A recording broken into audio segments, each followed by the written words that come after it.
Hi, this is Rahul Day with TAR News. Today we have for you a special report on Constantine the Great, a man who gained power with a violent defeat and ended the tetrarchy that induced political instability upon Rome.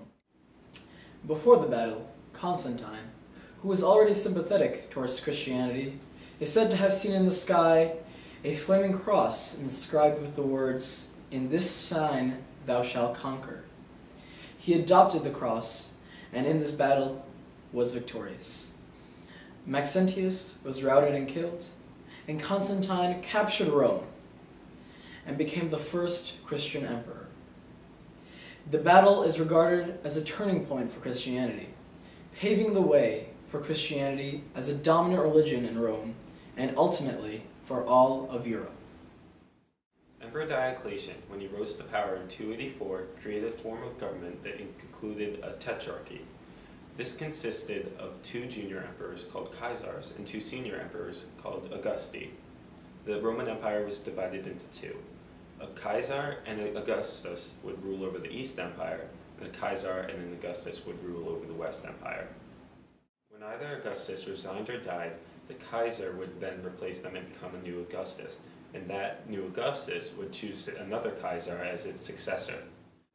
Diocletian, the Augustus of the East, chose Maximian as the Augustus of the West. In 305, when the emperors abdicated, their Caesars succeeded them, Constantius and Galerius. Shortly after Constantius' rise to power, he died, and a feud ensued over who would take his place as Augustus of the West. Rahul has more info on this quarrel for power. So, after Constantius' death, a man named Severus was to become Augustus, as he was the appointed Caesar. However, another man named Maxentius, the son of Maximian, wished to be Augustus as well. The son of Constantius, Constantine I, was declared emperor by Constantius' army. In essence, three men all wanted to be the ruler of the Western Roman Empire. Severus was defeated by Maxentius at Rome in 307, and tensions increased between the two remaining claimants of power, Maxentius and Constantine I. In the spring of 312, Constantine gathered his forces and decided to oust Maxentius himself. He easily overran northern Italy, winning two major battles, the first near Turin and the second at Verona. Constantine, marching down the Via Flaminia, ended up in Rome at the end of October 312, camping near Prima Porta, a small suburb outside of Rome.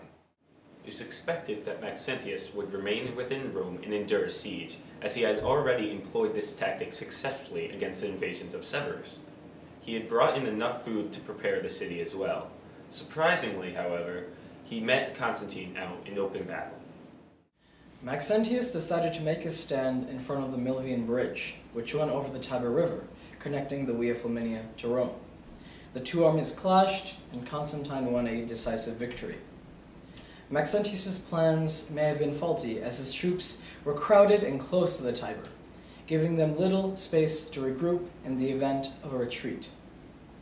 Already known as a skillful general, Constantine first launched his cavalry at the cavalry of Maxentius and broke them.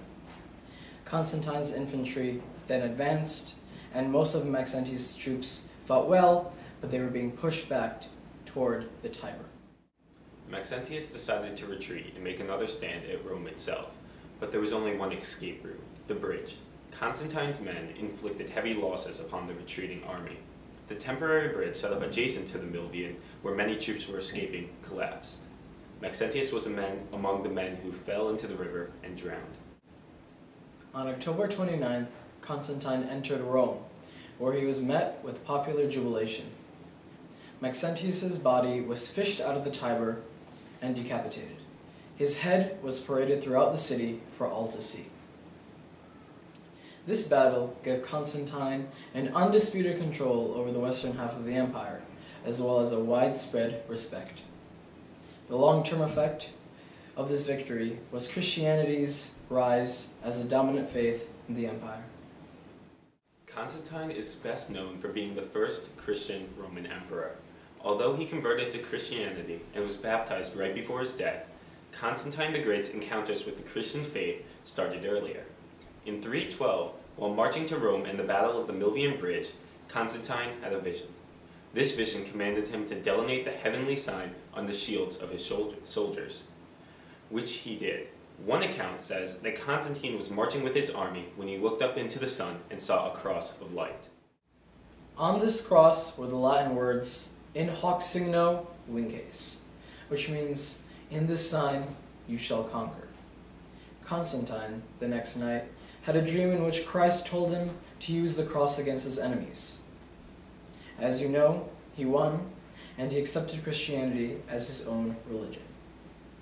The subsequent rise of Christianity and its acceptance as the official religion of Rome transformed the whole nature of the late classical culture. The Christian church became more prominent and Christianity replaced paganism. Constantine's conversion marked the start of all of Europe's conversion to Christianity. Constantine's victory at the Milvian Bridge also marked the beginning of the fall of the tetrarchy that caused all this trouble. By 313, through several defeats and several deaths, only two emperors remained, Constantine I in the west and Licinius in the east. The tetrarch system was at an end, but it was only until 324 when Constantine defeated Licinius that he united the empire and became the sole Augustus, or emperor. In ancient Rome, there were several virtues that were admired. Constantine I displayed the virtue of bonus eventus, or successful outcome. Constantine I shows his optimism and aspiration of bonus eventus by continuously striving towards the goal of becoming an Augustus, not succumbing to his powerful enemies. He fought many battles, such as the one at the Milvian Bridge, in pursuit of his goal. Another virtue that Constantine I displayed was libertas, or the pursuit and preservation of freedom. It can be seen through his actions in creating the Edict of Milan in 313, which established that all religions were to be tolerated, including Christianity, which had been previously persecuted by Maxentius. Constantine sought freedom and equality, and he clearly displayed this virtue of libertas. Constantine the Great, the first Christian emperor of Rome, displayed his extraordinary abilities in both politics and the battlefield, as seen in his impressive victory at the Milvian Bridge. He acquired a widespread respect in ancient Rome and still retains this fame to this day. TAR News, and thanks for listening.